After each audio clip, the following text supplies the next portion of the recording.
It's not long left now until the new book, Transform Your Body, Transform Your Life, is released. Sunday, 24th of May is the big day, and I can't wait for you to get your copy. Make sure you subscribe to our email list and social media for updates on book bonuses, previews, competitions, and giveaways. Exciting times ahead.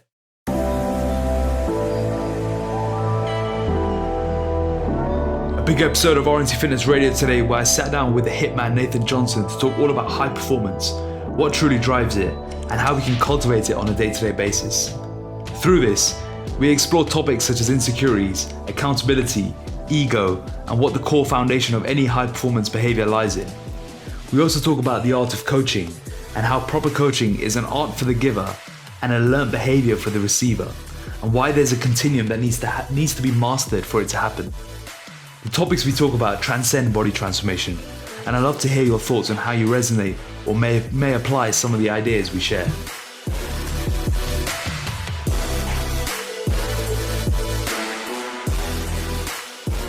So one thing we've been talking a lot about on voice note and obviously on your check-ins is your actual check-in, because we recently, in the last 4 to 6 weeks, you started checking in with me in a new format we've been experimenting with around high performance, around rules, and ultimately with the underlying driver being body composition and ultimately the physical being the vehicle for this high performance. And what we've been noticing is a lot of interesting insights with regards to rules and accountability and using the 7 faces and all the different aspects of high performance. Mm-hmm. So while we're going back and forth on voice notes and you were sending me 15-minute long voice notes in your morning walks, I said to you, why don't we just jump on a podcast and discuss this? Because I think there's a lot of interesting insights that we could dive into. So I'm going to first share why we started this check-in procedure, which you could say is a way of hiring me as a coach. And what your goals were for this.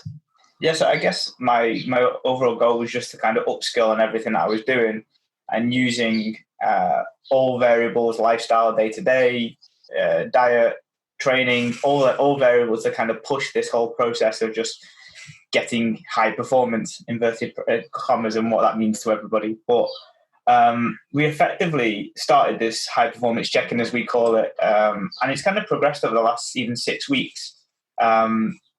We started with like a rule-based system where I would highlight the rules that I'm going to live by. Because I was dieting at the time, or coming out of the diet, I just wanted to make sure that I was doing processes on a day-to-day basis that were contributing to my overall success, not just in the diet, but obviously using the physical as the vehicle to then become high-performing in all areas. So we know that I've not had a stable base in over 14 months, and this was the first opportunity in Barcelona to do that. So we were putting in things that I kind of really didn't have any introspection about or awareness about, because I've not had a clear working place Monday to Friday or even Monday to Sunday, a stable house more than 21 days. So for me, I needed some rules that from, some guidelines from you to kind of take and then use as my blueprint to then move forward. So we created about 20 different rules, and over the weeks we just tested and see how they were going and what they were doing to my performance. We've seen some huge increases in like productivity, headspace, and ultimately diet then just became a byproduct of that, because I was feeling so good.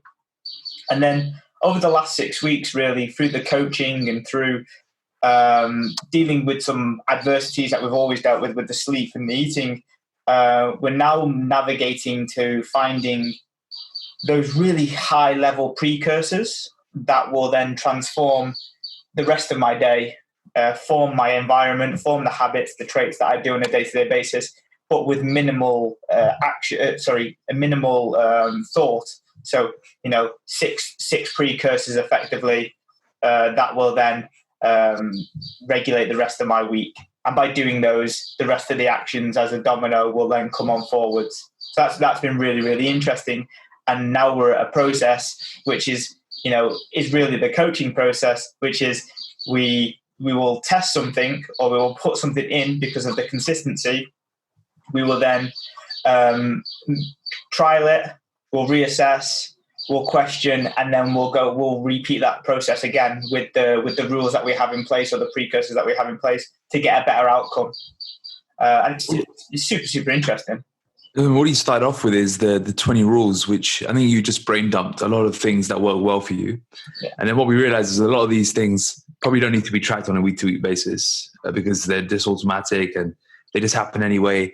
And then the whittling down process over the course of the weeks has now brought in a couple of key rules and then 1 or 2 super rules. So we've noticed that for you, the one thing that you can do to improve your body composition, improve your productivity, keep you performing at a higher level is mastering your sleep. And in order to master your sleep, there's a certain routine or certain tick boxes you have to do on a day-to-day basis in order to get that sleep. Without doing that, it can trigger all sorts of issues and emotions, which can then throw your whole day off the following day. And that's essentially your one super rule.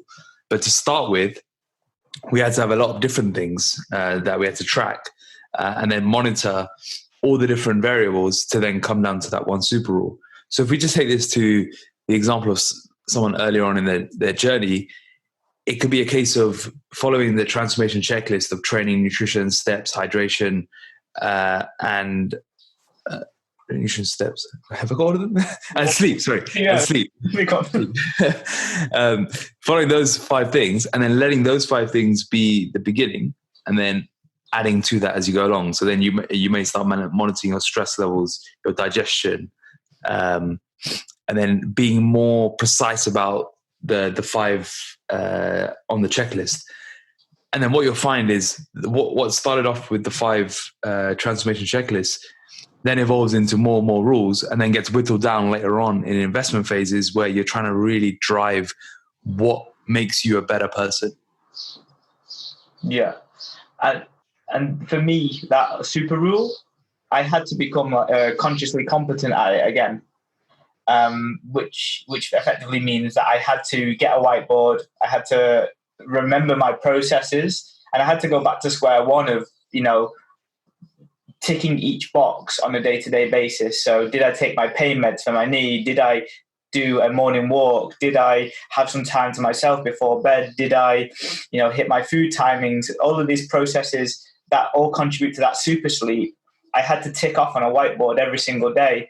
And that way, when I didn't tick a box and then an outcome that wasn't desired happened, I knew what that outcome was.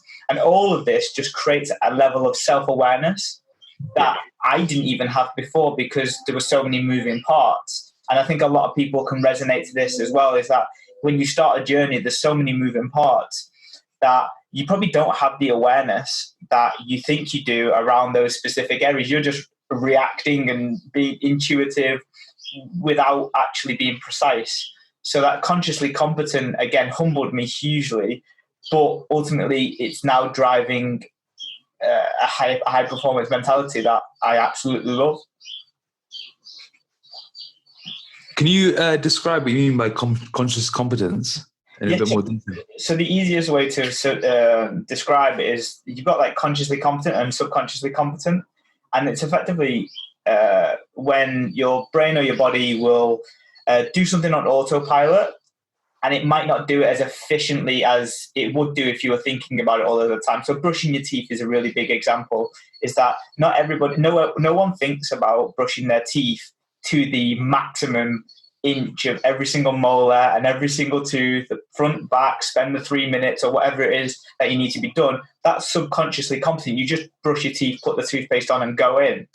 But to come back one step, and if you were to be consciously competent of brushing your teeth every single day for every single second of that time limit, you would probably have better teeth. And the effectiveness of that brushing of teeth would be better. So as you get further away from thinking about it, the likelihood is the less accurate that you get. So it's like the whole thing of why there's a precision dip in the journey around 9, 12 weeks, 15 weeks, because you think you're on autopilot, but you sacrifice some effectiveness for time or efficiency. and coming back full circle and basically CTP resetting a certain process which is consciously competent. Okay, so is that referring to things that you might think you're on autopilot with, but in reality you've let your rules slip? 100%. It's like, when's the last time you batch cooked, or are you sticking to your non-negotiables, or when's the last time you did your morning routine, or they all come about when you have that layer of accountability or the checking, because there's no hiding. And every week you can fool yourself and kind of not catch yourself doing it, or you can get, it was a busy week, or you can say, I didn't have any time to do it that week. It's totally understandable. But when you come back to the nooks and crannies of it, you still didn't do it, and it's a process that needs to be done. That's actually huge in that the accountability is what drives the introspection and drives the action, because without the accountability, you can kid yourself into thinking you are doing it. It's easy to think, yeah, I'm sticking to all my rules, and I'm probably talking to myself right now, because I said to you that I think I need to. I've been doing the high performance check-in with you, and while I have my own coach for body composition, I don't feel like I'm getting this level of introspection or accountability that we're talking about, because this is on another level from the early experimentations we've been doing on this. I'm excited to see how it develops and how it can be brought into what we do with our clients, especially those in investment phases, because I think this is an earned type of check-in. This is not something you can do at the beginning. There is a certain level of introspection and self-awareness that needs to be cultivated. And we were talking a lot about the coaching and telling continuum, and how at the beginning of a process or a journey, you just need to be told what to do. Because coaching someone into owning their actions can't be done early on. Early on, there's so much overwhelm, there's so much new that you just need to be told.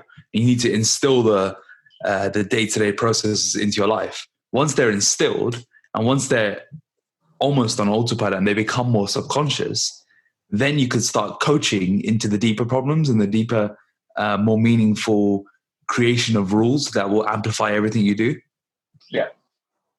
Yeah, because at the end of the day, like it's like that kind of analogy is effectively like a meat pie. Like how the middle is like a meat and potato, but the outside is pastry. It's like without the pastry, the meat and potato would just fall out the sides. And like you need structure and rigidity to a pastry to make it a pie. There's a pie on the side outside our house. My mum got that for lunch today. But effectively, you need the pastry, and that is the framework, and you being told what to do relative to the goal that you have. So our framework, the RNT transformation journey, is the 5 phases. Our goal as a coach is to get people through that in their context, in a fashion and the speed that they want to go at, learning along the way, ultimately getting that lifestyle solution, but also getting the transformation as well, and then marrying them together. It doesn't happen without a starting framework, and then some introspection from the client side of things, because you can't ask questions about something that people don't know. Yeah, I think the framework you're talking about can be split into a deeper level, in that you have the macro framework, which is the journey, and then you have the micro. And I think the micro is the 3 S's at the beginning. Yeah, you have to master those 3 S's: structure, strategy, and systems. And once you've done that, and once you hit that checkpoint using the 3 S's, the key to marrying a short-term transformation with a long-term lifestyle solution is switching from only focusing on the 3 S's to then applying a level of introspection to then drive long-term subconscious rules that allow you to live effectively and stay in shape. Yeah. And stay at that high performance level. But without the initial framework of the 3 S's, it's impossible to get to that point. You need that. You need the 3 S's. You need to hit that transformation checkpoint because of everything it teaches you along the way. And then you need to think, okay, how do I become better? What do I need to implement? What do I need to work on?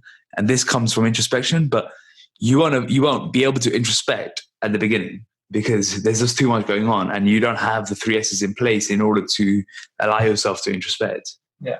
So the other day I said to you, I've been noticing myself eating a bit more at night time, reaching for more snacks than normal. I'm trying to figure out why.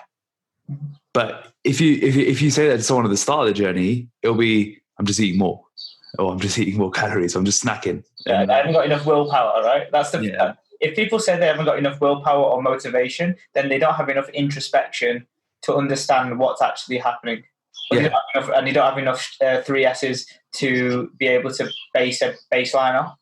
Exactly. There's always a reason, right? There's always a reason why you're doing a certain behavior, and there's usually something you're trying to fill in terms of a void, or you're trying to make up for, or you're trying to create more of. So I was thinking, oh, what's going on here? And I was speaking to you about it, but we're going to dive into it in my check-in this week. So which gives me a precursor to actually write the check-in today. So yeah, I think that the key point here is that there needs to be the 3S's in place first in order to allow the introspection to become high performance later on. If you want to harness the power of the physical being the vehicle, you can't just get into shape. You have to get into shape and then use everything you've learned to then use it as a vehicle. Yeah, it's like there's layers to this game. Yeah. It's like you have the CTP and then you bring the process on top. And then you bring the consolidation on top. But at loads of these different phases, people like move away and don't do the bottom layer because they think that that's just for that specific moment in time. Yeah. But the reason why you can get to a point of where the physical is the vehicle, ultimately then high performance, then ultimately like auto-regulation, is that the chunking and the lessons learned from CTP, process, consolidation, investment, all go from conscious to subconscious. And then that's where your rule base comes. And then you can then work on autopilot because those are your layers. Your subconscious layers are everything you need to form that new habit, environment, traits, systems. To then, when you do need to focus on something consciously, it's high level, it's high performance. Like, the what do I do in this situation or this meal here? When the rest of your day and the rest of your week is subconsciously layered with those CTP, process consolidation type processes, then you have more time to spend on that auto-regulation side of things. And one thing, the mention about conscious competence in the book, I talk a lot about CTP reset, and specifically in the CTP chapter, I have a heading which says, "Will CTP ever end?" Because you hear of people say, "Well, my CTP phase is finished. I'm 14, 21 days in, it's over." But what people forget is that's only the introduction to the whole journey. CTP will continuously run throughout, and as Nathan just said, it's the base of the pyramid. So you have to keep coming back to it because your level of autopilot will falter. The precision dip will keep hitting you, and those non-negotiables, the limited decisions, and the precursors that you set yourself at the beginning, they will falter. They will get worse by default because we're humans, and humans try and make everything subconscious. So we have to keep applying CTP resets at every phase and even in between phases in order to check yourselves, in order to be accountable to ourselves, and ultimately to be able to progress to the next level. Yeah. And what I'm seeing is, well, first of all, I get like chills every time I see on the Facebook page about people say like, "Oh, I've done 14 days of the same meal plan. I really want this to be over." I'm like, "Oh no, you haven't seen the real gold of the CTP if you're focusing on how like the food is the same." I'm like, "Oh, that's a recipe for disaster because you're expecting something different." But on the other side, I find that the people that are coming from super high weight and have lost a significant amount, they will need shorter CTP resets because of where the habits were when they were, let's say, 120 kilos versus now 70 kilos. There's a massive spike in difference of habits, traits, and environments. For those that are, coming down from those heights to now living a lean life, will probably need CTP resets a lot more frequent because of where they've been before and the disparity between the traits where they were and where they are now. For those that have only lost 4 or 5 kilos, they may have to do, a CTP reset maybe once every 12 weeks when it gets a bit like, Christmas is in the way and they didn't really do what they were supposed to be doing. Whatever it is, like 3 or 4 kilos, you can kind of reset that very easily. But if you're coming down from 30, 40 kilos, that reset is integral to be doing. Like, I'm seeing it now within my clients who are in the muscle building phase, and an investment phase is that I've lost 30, 40 kilos, that they need it every 6 weeks, or they get away with themselves, or that things start to creep back in after 3 weeks, and then you're like, okay, well, you need to check yourself, and that's the CTP reset until you get further away. And so, for people who want more clarity on what the CTP reset means, essentially means bringing back and checking all your non-negotiables, listing them out. What are your non-negotiables in the day? What do you need to be doing on a day-to-day basis to feel, look, and perform well?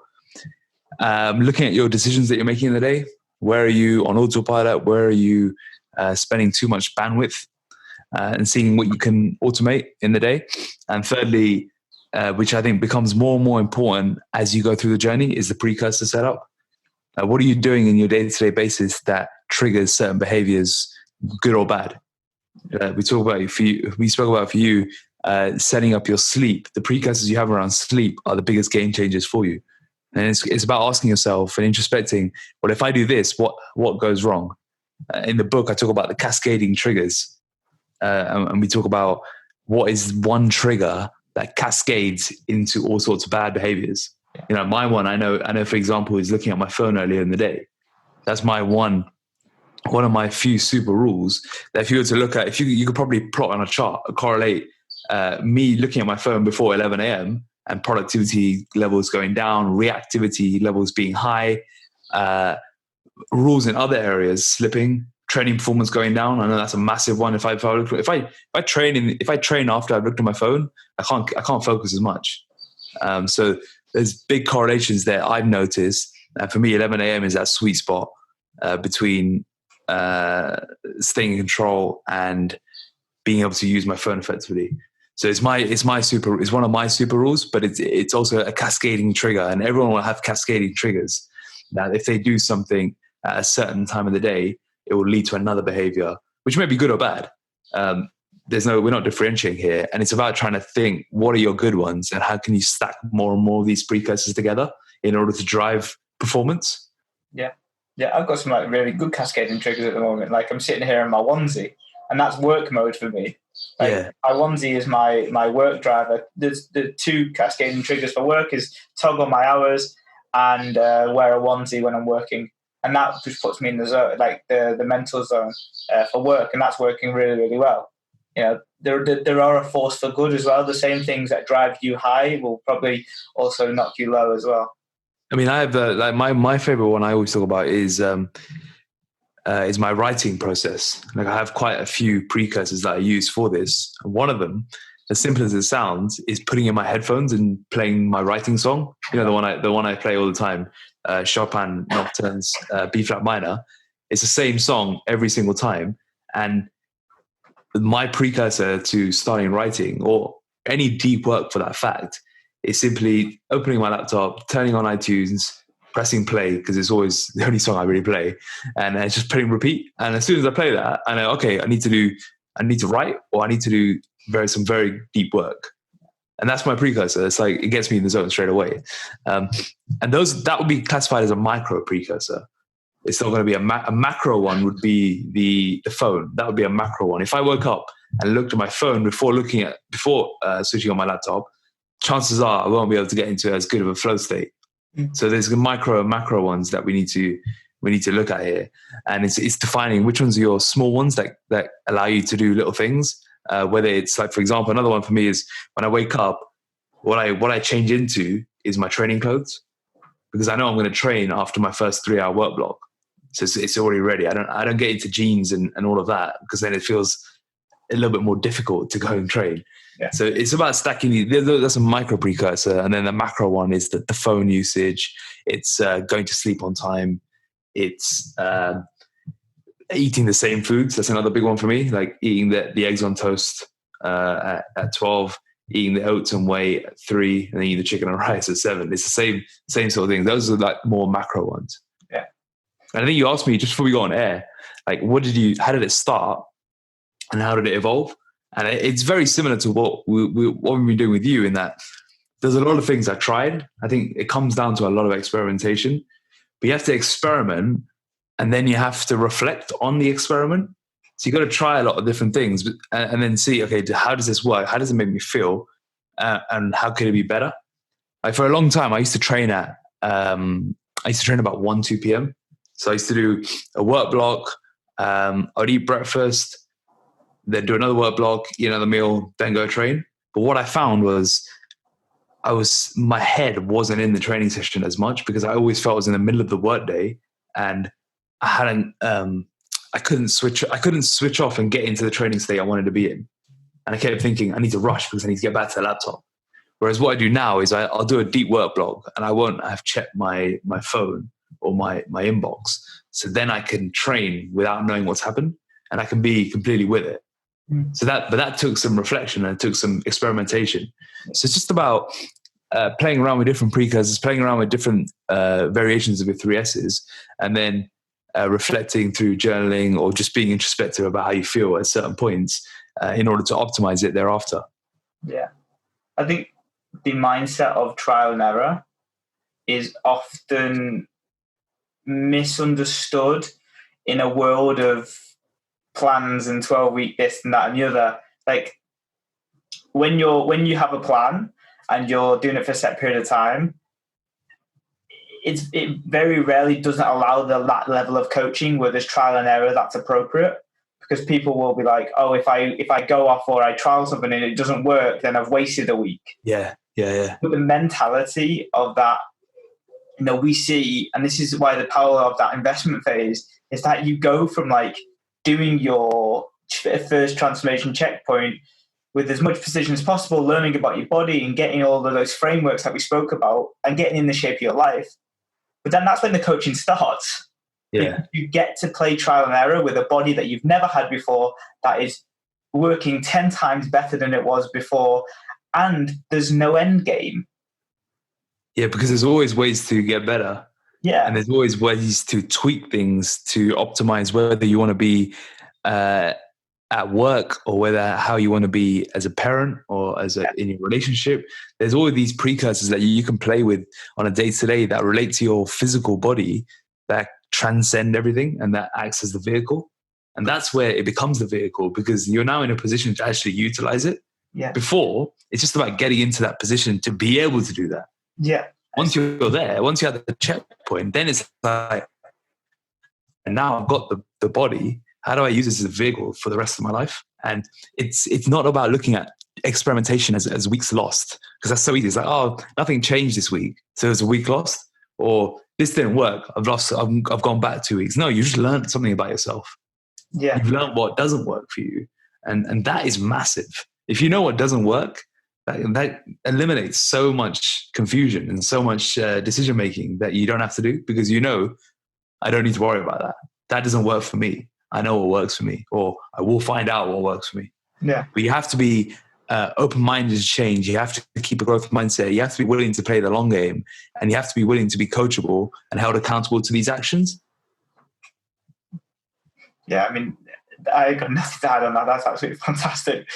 But you don't get there, and if you're constantly on that state of diet starts again on Monday, and if it's a restrict mentality or overconsume then restrict mentality, it's when you get out of that, when you're like, okay, tomorrow I still have to do the processes. I can't go and restrict all my calories because I overate yesterday, or in that binge and restrict cycle. Once you get out of that and you're like, tomorrow's a new day. Tomorrow is just me learning about my body. It's an infinite game that never finishes, so therefore there'll never be an end goal. Then you can start playing with it. But until that mindset goes, you won't be able to be coachable, because plans are there to be done for a set period of time, and then what happens afterwards, we already know. The reason why we have a consolidation phase and a journey. Yeah, and this accountability to this experimentation can be quite scary for some people. And it's scary for everyone, actually, to be honest. I'm scared of the accountability sometimes, but that's okay. It's okay to feel scared of the accountability, because firstly, it's normal. But secondly, it's the accountability that's what's going to expose you in a good or a bad way. You could have a really good week, and the accountability is what validates that week for you in terms of, okay, this is something that works for me, because objectively, it's ticking all the boxes, and I've leveled up to the accountability. Or it could be like, well, this accountability has showed me that I need to improve in this area. because I can't keep ticking these boxes. Right. The accountability is now checked whether the boxes are being ticked or not. Now let's use coaching to figure out how to make those boxes ticked. Yeah. So which one are we going to tackle this time, and which one are we going to tick? And that's why you need both. You need coaching and accountability. You need accountability to first understand what you need to be coached on. Yeah. If we use you, for example, and we use last week's check-in for you had nearly every box ticked. So from an accountability point of view, you were bang on the money. But then there was still certain issues that you wanted to bring up. So we needed coaching in order to look at the accountability measures and then drive the next level. Yeah. And then it's how that coaching is implemented that then causes action. Yeah. Which is the next rabbit hole to go down to. Well, that's the 7 phases. Yeah, that's the 7 phases, and the age-old question that every business, every manager, every coach in any scenario, any situation will be asking is, how do I get you to do what you want to do with the context that you have, and do it in a way that you want to do it? What we're going to discuss now in the 7 phases and the coaching that you can utilize to drive positive action can be applied exactly like you said in anything. It can be applied in executive teams, in corporate environments. So for anyone listening, this can be applied in your work, in your relationships. You have to apply different phases in everything you do. And it's about understanding which phase to wear when. And if you're a coach or if you're a manager, you have to be conscious about which face you're using in order to drive a specific action. And for a lot of us, we have our instinctive faces that we want to wear. We have the faces that we put on autopilot and that lay within us subconsciously. But we now have to flip the script here and stay conscious about which face we're applying when, in order to look at the different accountability measures and think, how can we coach an improvement in that accountability measure? How can we approach an improvement in that KPI?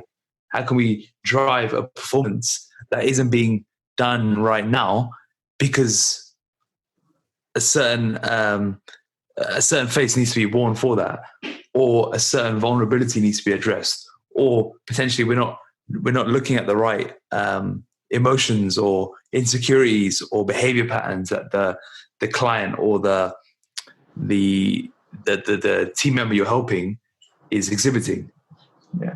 And by the laws of averages, every person that is in that position to coach others, you'll probably, out of 10 people, the instinctive faces, you'll be hitting 2 to 4, and you'll be getting validation on those, and the 2 to 4 people will be performing well enough to you be like, yeah, well, I've got a good relationship with those people. The other people just, inverted commas, probably don't like me or don't want to be here or don't want it enough or whatever it is. But I'd probably question and say that you may not be wearing the right faces for these individuals, and that if you can change, from 4 people taking adherence and having action on the specific processes and move that to 8 people out of the 10, because you change the way you are to navigate those situations and those phases, the outcomes of your team, the outcomes of your results are all going to change dramatically. And we have to take our own faces off as coaches to put on what's more appropriate for the other person. Some of us may not really like or enjoy to be empathetic and emotional, or sit there and listen to someone cry, or have a good whinge or whatnot, and we might not even understand the situation that they're in. But at that moment in time, that person needs that face, and that will create better adherence afterwards. So therefore, if your goal is to get that outcome, then your choice of your face will ultimately dictate the outcome after. If we think about the current climate we're in, with COVID and the pandemic and everything, right now everyone's on super high overwhelm. Everyone's feeling very emotional. And if we just use an example of using the faces here, if you were to just wear the face of the executor, and you're speaking to someone who's dealing with a lot of emotions, a lot of overwhelm, How do you feel like what do you think the response will be to that?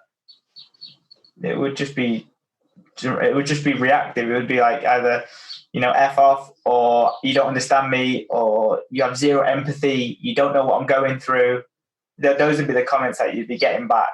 You don't know, Exactly. you don't understand, yeah. Whereas if you took the time and you read and you took the time to assess the situation, and again, I'm talking in all aspects, not just what we do, like in any aspect. Let's say you're speaking to a team member who's dealing with a lot of overwhelm, and instead you were like, okay, let me play the face of the empathizer here, or even the face of the liberator to help liberate the client's emotions or the team member's emotions, and then address your response accordingly, or craft your response accordingly. How do you think the coaching style you use will drive the response? It'll be a lot different, right? It won't be reactive and defensive. It will be open and receptive. Yeah, and they will feel like you understand, and therefore they will create whatever action that's needed from that. And if they need to do something that ticks a box, then after that interaction, they will have like a positive experience with it and feel like it can be done. Wearing those different faces are critical for adherence on all levels, and putting the right face at the right time. Absolutely. How does just switching gears? Go on, you were going to say something. Yeah, I just keep. You had a little light bulb moment there. Yeah, I was like, but we all think we do this. We all think that we wear the right face at the right time.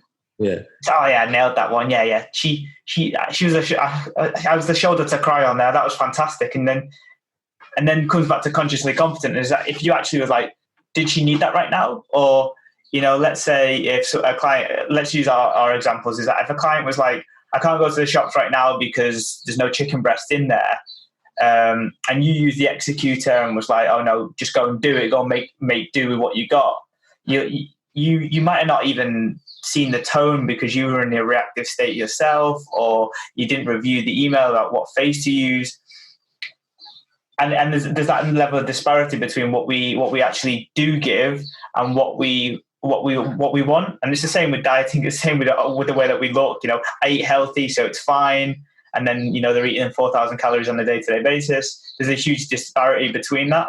So even as a coach, it's about checking and being consciously competent of those 7 faces before the interactions start. You'll get better. Exactly. It's funny how the CTP reset can be applied to everything.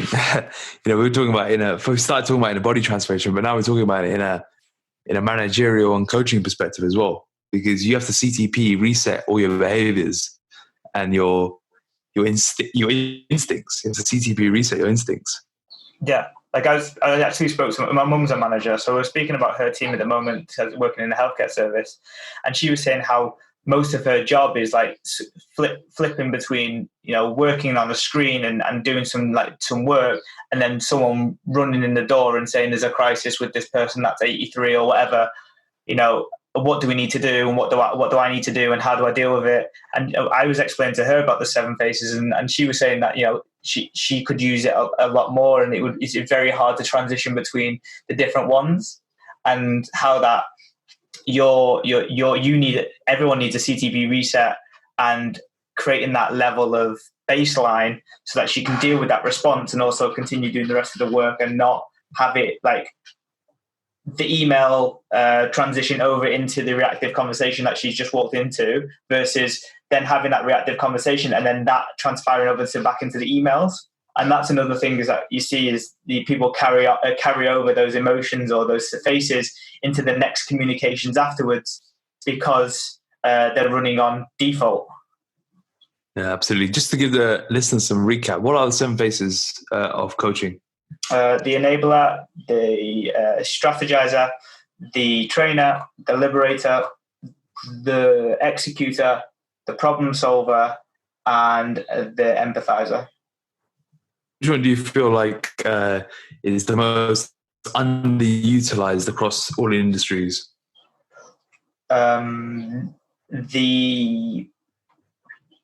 the way that it's designed, it will be the problem solver, because that is the opportunity for the coach that's taking the 7 phases to choose the right one at the right time.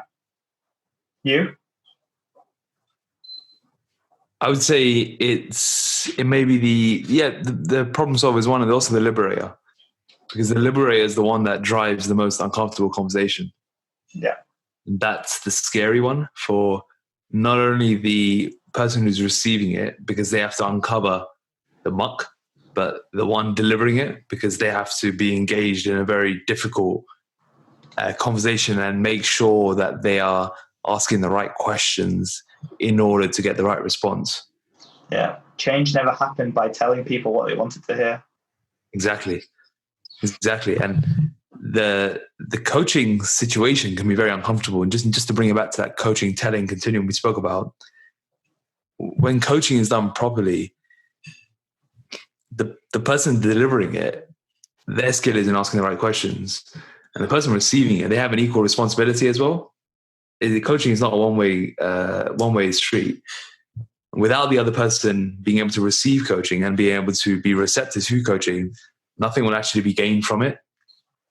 The person receiving it has to look inside to answer the questions. They can't just instinctively answer the questions. Yeah. Instinctively answering the questions won't actually derive any result from coaching. All it'll do is show up as defensive or show up as shallow and not actually drive any real results.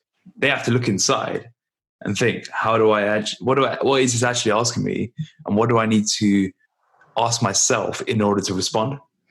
And that's another layer of that self-awareness and introspection that we speak about. And that's why we both harp on about the benefits of journaling, because it's what cultivates that ability to drive receptiveness in coaching. Yeah. With that instinctive reactions, you'll go off old habits and old things that you've learned over time. But if this skill or this coaching experience and journey is something that is going to change those things and move you to a new higher place or new place, you can't rely on those instinctive habits to make the better decisions, because it's only off what you've done previously. And if you're seeking coaching in an area that you want to improve, it's probably not optimal to be thinking like that or have those instinctions drive what you need to do. And what you'll find is you'll come across as triggered, because these questions, if you react to them in a defensive manner, it's likely because you're triggered, and you need to look deeper and spend some time asking yourself why you were triggered by it. And that opens up another rabbit hole, you could say, because it just drives more and more introspection. I think this is why there's so much value in coaching, and why everyone needs a coach.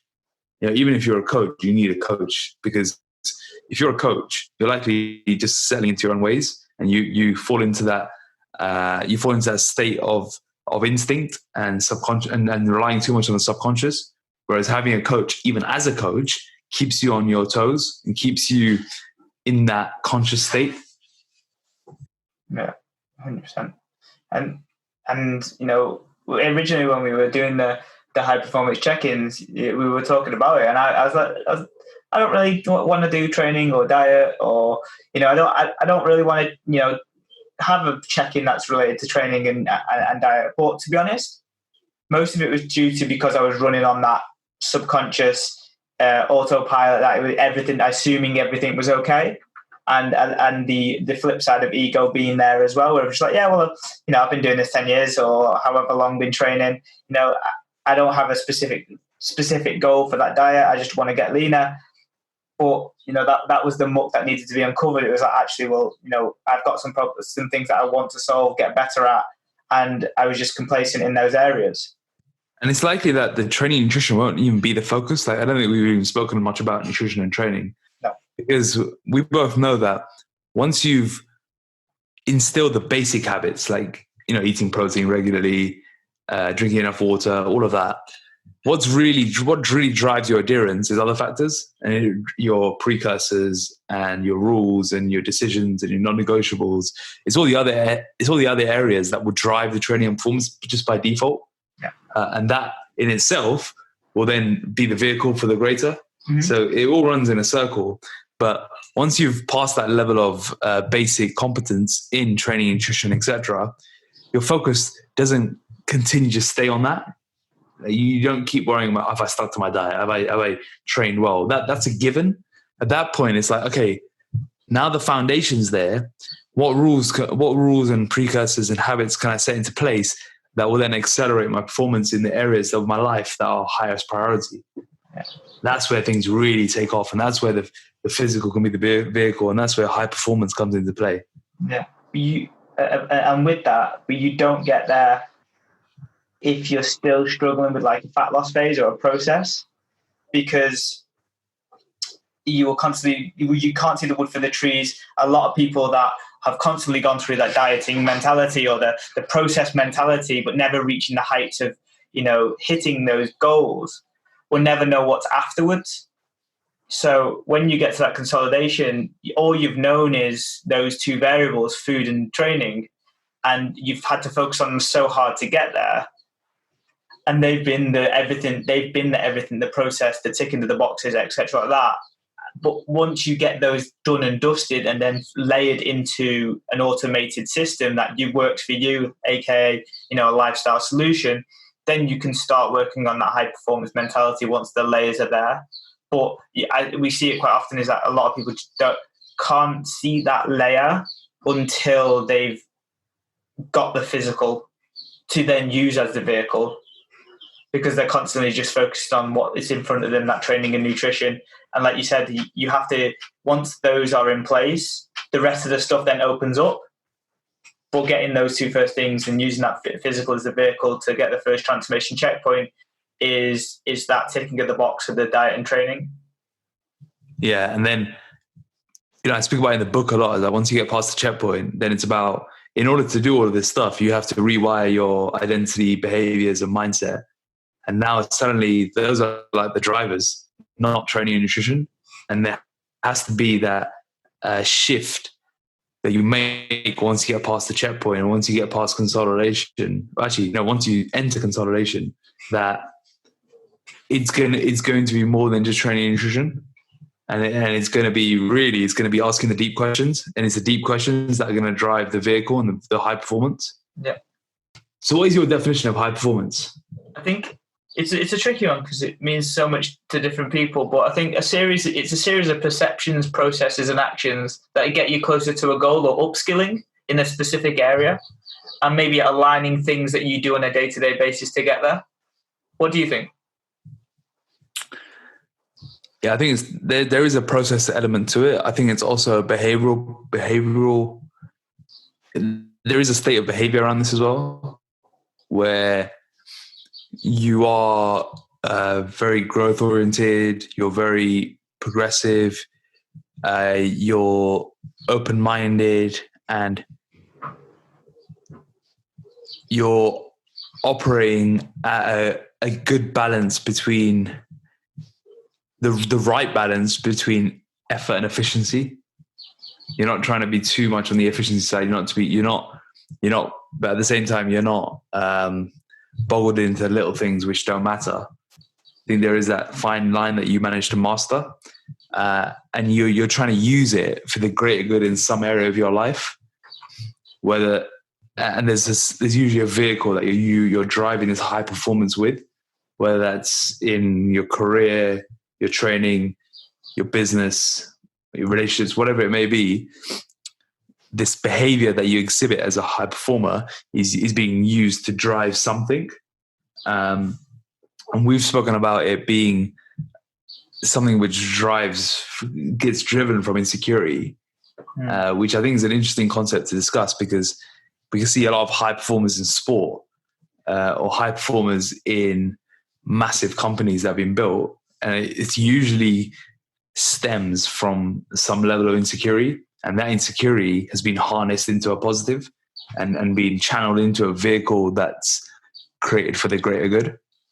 And I think it's being able to utilize an insecurity or a certain insufficiency to drive something in a positive manner, which comes from which then harnesses into higher performance. Yeah. As opposed to the potential spiraling effects that other people may exhibit from that same insecurity of not having enough. For some people may drive very negative behavior, but for some, it can drive a lot of positive behavior, and that positive behavior gets channeled into something which creates something great.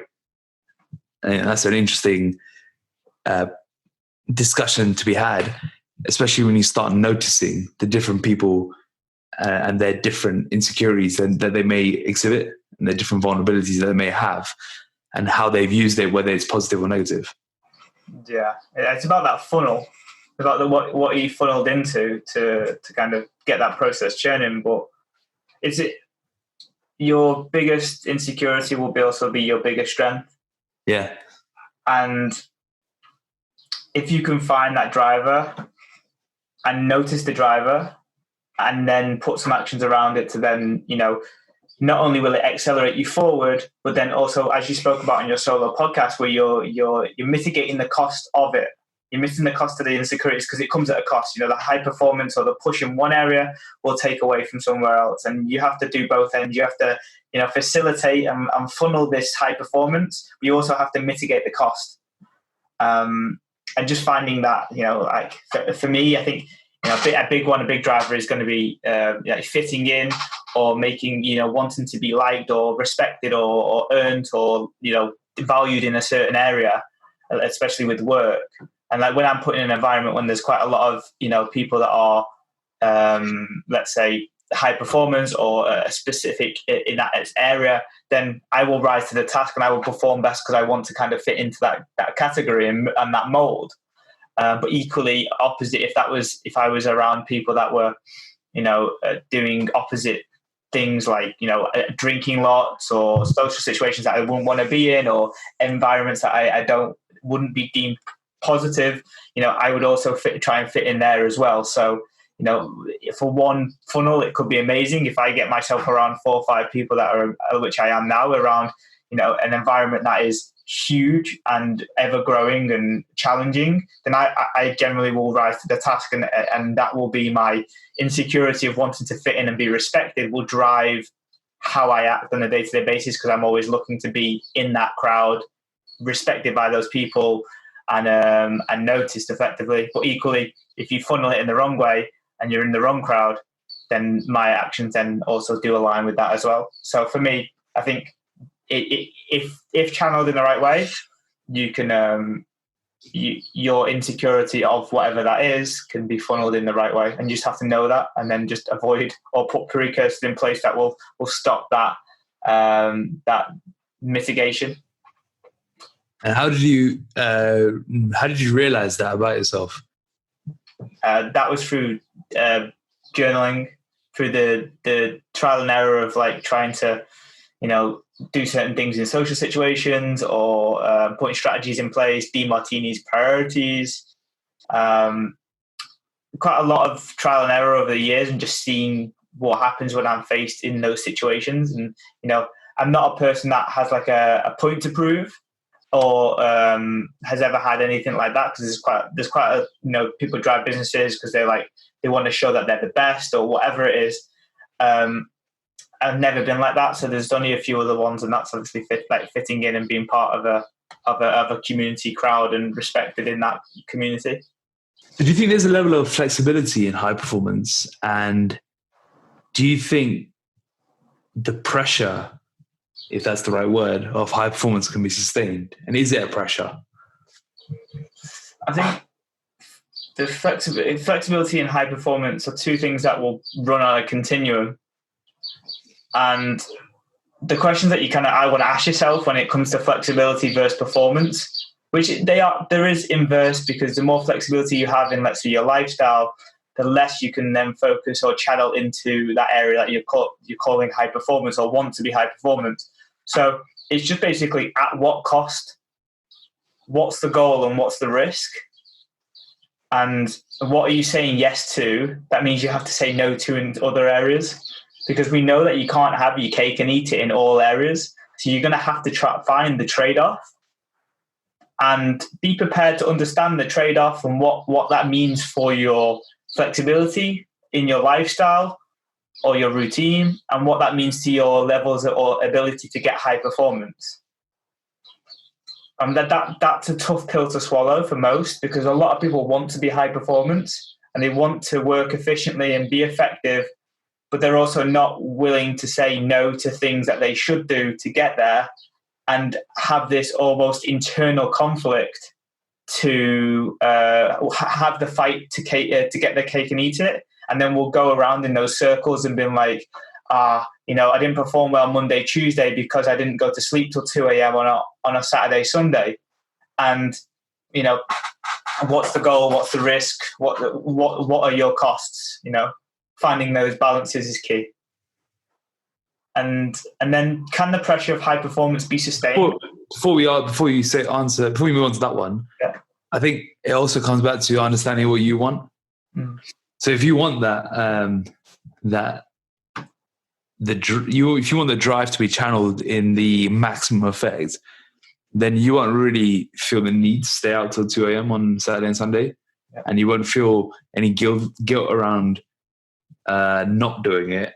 And at the same time, if you do it, there will be the opposite feeling, because you'll be going against what you want to be doing.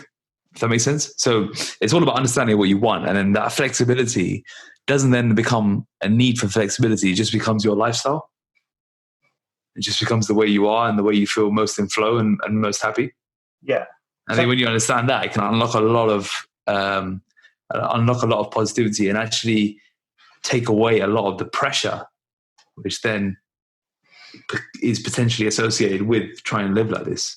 Yeah. So I think a good example is I wrote it down here because I was trying to just figure it out, is looking at, let's say, people that want to have like a 5-2 mentality or lifestyle where, 5 days is they're working automation and they're trying to be as efficient as possible. And then 2 days is a bit more variety and flexibility.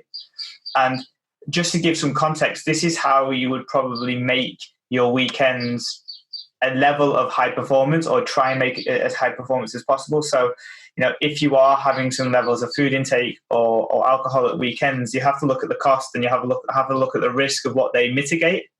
So simple rules that will allow you to kind of keep performance whilst you have like a 5-2 mentality, where there's either more flexibility at the weekends with food and then there's more rigidity during the week, is, keeping the same wake up times regardless of what time you go to bed, to keep that rhythm in place. Keeping most of the meals on a week on the 7-day rotation very much the same, and when you do have variation, just have one meal that is a variety as opposed to the whole day. Keeping bedtimes very similar, that will allow some level of performance to kind of stay during the week. And if you are going to drink alcohol, just trying to keep your water intake high. And even small rules like that, when you're trying to manage variation and you're trying to manage, the flexibility at what cost mentality, will allow you to even just perform better the week after on a carryover on the Monday and Tuesday, because you will get some lag. If, let's say, you haven't gone to bed till 2 a.m. on Saturday, that will carry over until Monday, Tuesday. There's no question about that. But if you keep to your circadian rhythm and wake up at the same time, you have a better chance of that not impacting the rest of the week. Yeah, it's a small little, again, precursors can make a big difference in the bigger picture. So I think that's a great way to manage variation. I think I do some variations of that on Saturdays, for example, because that's what I want to do. And I think an important point to raise here is that there's no right or wrong around this. You craft your own version of high performance. I think that's the key here. It's that there's no one type of high performance that we're talking about. It's whatever's high performance for you. So whatever you feel, look, and perform at your best is what high performance should be for you. And it's around finding those rules and precursors that allow you to live like that that you should be striving towards. And it's that experimentation of trying to get there that is key here. So if you want to have certain things on the weekend, or if you want to have certain things during the week, or you want to do certain things, that's okay. Just know the downsides, or know the risks, or know the sacrifices on the continuum here, that the performance to flexibility continuum, and just know the impact it will have, and just put precursors in place in order to mitigate them. Yeah. But the key here is that once you understand what performance means to you, then you can craft your life around it, and the rules that drive this lifestyle. Yeah, 100%. Like I do something very similar. I have some variety on Saturday and Sunday with my meals, but equally Friday night, when I plan the rest of my week and like the week ahead, I will then plan the meals for Saturday and Sunday to ensure that there's a level of preparedness in the nature. I can't cope with that being done on the same day. There's decisions just ruin it, and actually just like make me just guilty about changing the foods, and all of the excitement that comes with it is never a good trade-off. And then secondly is that my other rule is just that my meal times stay the same, and I eat I shake at 7:30, 12, 6 and 8:30, and they will stay the same, and that will mold my food choices. Yeah, the preparedness thing is a similar rule for me as well. I don't like the idea of just turning up at the dinner table. What's for dinner? That just drives me mad. But I know that, so I know if I'm in that scenario, I'll just have to be extra aware. So that's important. But that comes from experimentation, because some people want that. They want that complete flexibility, and then they might realize that, okay, this is great, or they might realize, well, actually, I need some sort of framework to be applied here as well. So it's just understanding where you are on that continuum and doing it accordingly. Which brings us on to the next question: is like, do you think this pressure is there pressure here, or is that pressure mitigated once you understand what you truly want? Which I think is the answer. But can it be sustained, and how do you sustain it without tipping over the bucket? Yeah, that's the age-old question of like, how can we push as hard as we can without mitigating the costs of pushing hard as possible? And we often use the stress cup analogy as a way to understand the stress analogy, because stress is from everywhere, and that includes high performance and routine and structures. But in this scenario with high performance, I feel like it's more of a buckaroo. Do you remember the game where you add things to the horse on the sides, but you don't know when it's tipping over? With that glass, you can see it build, and then one little thing takes it over the edge, and then you spill. But with the buckaroo, you don't know the leverage. But there's an interesting thing, is that when you use the physical as the vehicle, that creates the awareness of when you're overreaching. So I'll cover that in a minute. But I do think high performance can be sustained for a period of time. Shorter if you're not in control of your foundations, like your 3 S's. Longer if you're more self-aware and then you are willing to put the mitigation strategies in place to cover the costs. So you can stay just below that red line if you have the routine, the stamina, the endurance, the precursors in place to stay there without tipping over. But the moment you lose your structure, then your redlining hits. So I think and that applies even if you know what you want and you know what you thrive off, right? Because without the 3 S's, that insecurity that we spoke about earlier will just drive you through the floor. Is that correct? Yeah. No one ever got burnt out or ever like got an issue with that type of stuff from not trying hard. Everyone tries hard, but it's where you're trying hard and what you're letting affect, what is affecting that effort levels. Everyone in this world is looking to progress because the mindset and it's the mantra that we have, but everyone is putting effort into something. It's how much of a mitigated cost is, or what are you focusing on, determines whether it's high performance or not. If you're not automated with your 3 S's, a lot of your efforts and a lot of your high performance capabilities will be majoring in the minors.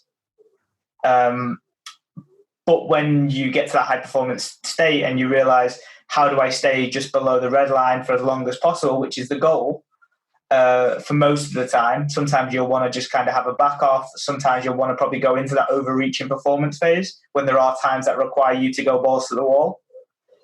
But staying in that high performance range for as long as possible will rely on, you finding those precursors, finding those mitigating costs, and working on lots of layers of subconscious actions. Do you think there needs to be a worry around backing off or redlining or being in performance if you are living in that flow state of yours? Or do you think that still needs to be sense checked and still needs to be controlled, if that makes any sense? Yeah, I understand. I think it's a difficult question, because if you love what you do and you're living to your highest priorities and you've got everything set in place where you're like, the thing that is redlining you is something that you really, really love. It's hard to find the distance between what you deem as overreaching versus the red line that you're physiologically capable of. And that's the biggest thing, is that, you've got the mindset over here, but then you've got your physiology, like, effectively holding most people back. When you get that mindset, like, the likes of you and Ivan, like, to extreme galore. And that's not a mentality issue. That's like, you get to the point where your physiology, like you said about the hair and like your skin and stuff like that go. They're telling you, like, you're redlining, but your mentality is like, well, I'm loving this, so who gives a shit, Yeah. A lot of people have that flipped where they're not using their physiology capable. Like, when you can look at this is the interesting point about high performance and correlating your physical as the vehicle, is that you can marry the two together by looking at the physical traits that you do and the routines and the 3 S's and the byproducts or signs and symptoms that you're emitting through your health optimization strategies like digestion, sleep, skin, mindset, training programs, nutritional strategies and rules. When you have all of those invariably covered, one of them changing, one of them moving, digestion going off, sleep being poorer, can show you that you're redlining, and that's physiology. And it's probably the only way that we go from a buckaroo to understanding when we're about to pop over, is the physical journey. Yeah, absolutely. Yeah, I'm just thinking about what you just said there. It's so true. In that, I was just thinking about yesterday, actually, as you know, I was getting fired up on email, right, to you. The Saturday is actually my pretty much day off, right? But I had all these ideas flowing, and I had to, like, pen them down to you. And then I was like, let me try and act on them. Like, let me get to going on this, right? But I just couldn't. Like, physiologically, I just couldn't do it. Like, my mindset was like, yeah, let's go. My brain just needed recovery, and my body was just like, I just can't function. So I needed to just back off. So it's interesting about the mindset versus physiology and being able to decipher between the two, because without the physiology, you can't actually action anything on your mindset.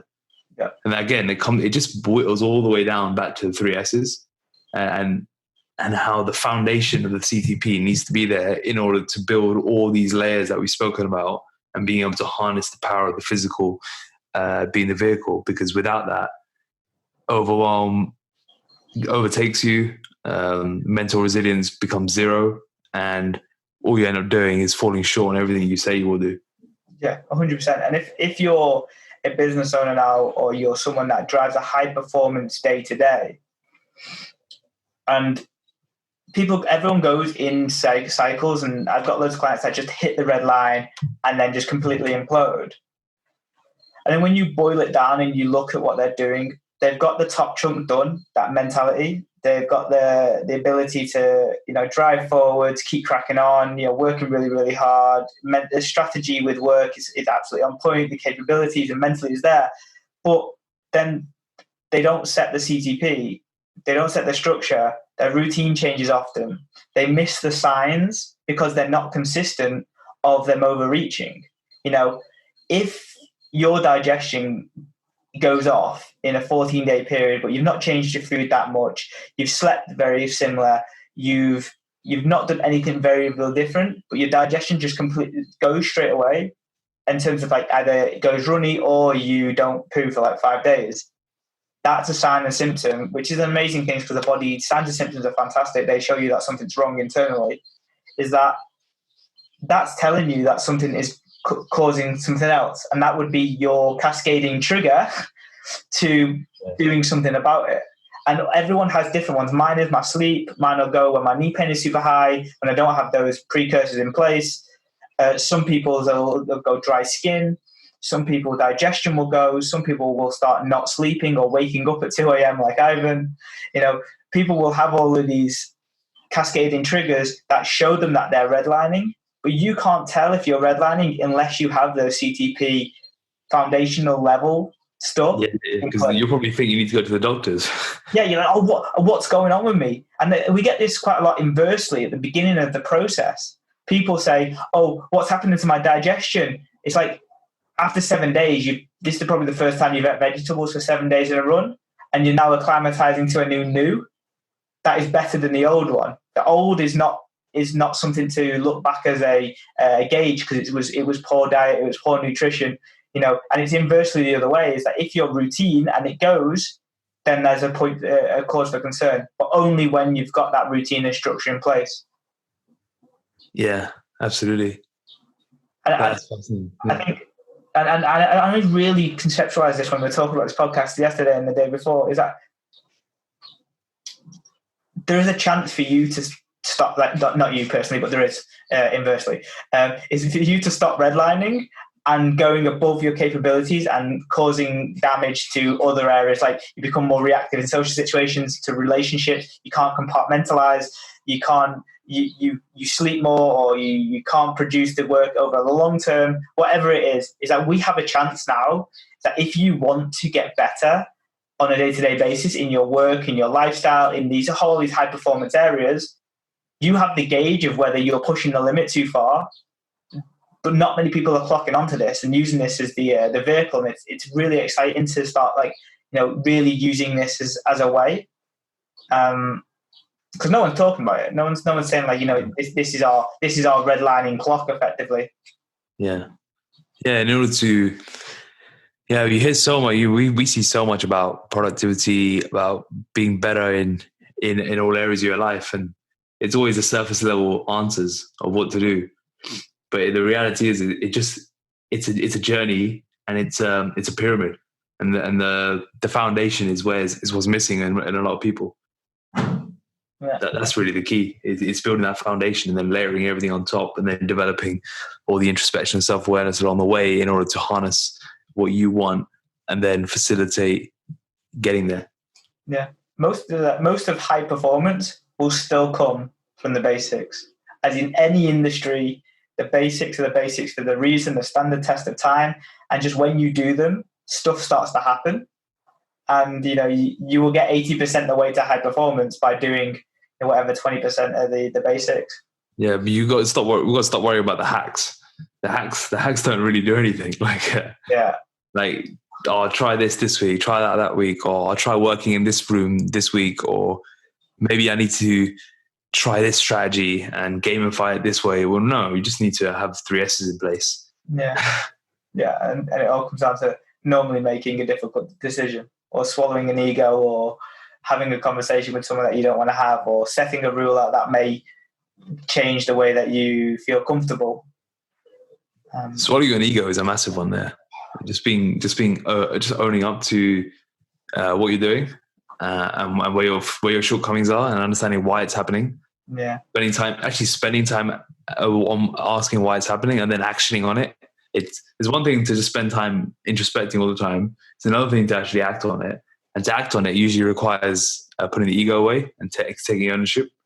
So you have to, you can't just spend all your time now reflecting and theorizing. You have to actually put in action here into make improvements into areas that you want to be improving. And again, it's going to boil down to the 3 S's. And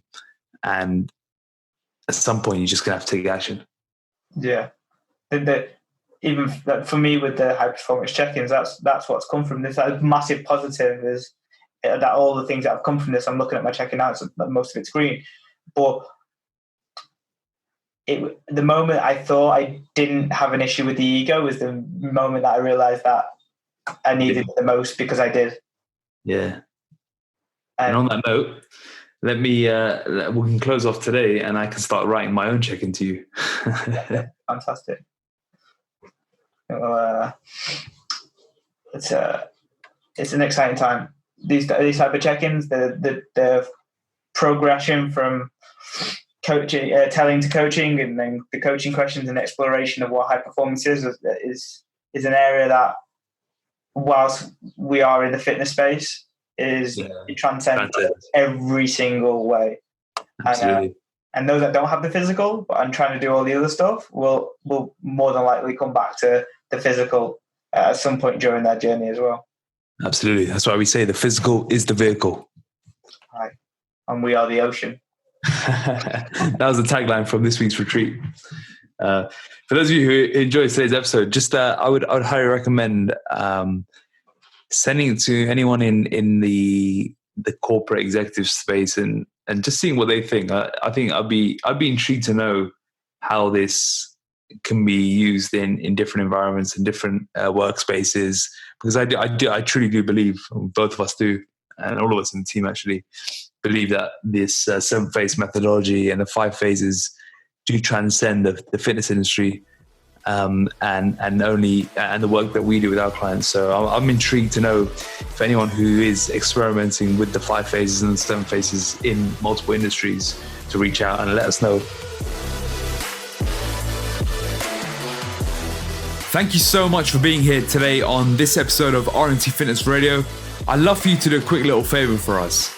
Please head over to iTunes and give us a 5-star rating, leave a comment, and share it with your family and friends. If you're interested in learning more about how to transform your body and positively change your life, go to www.rntfitness.com and explore all our free content on offer. Thank you.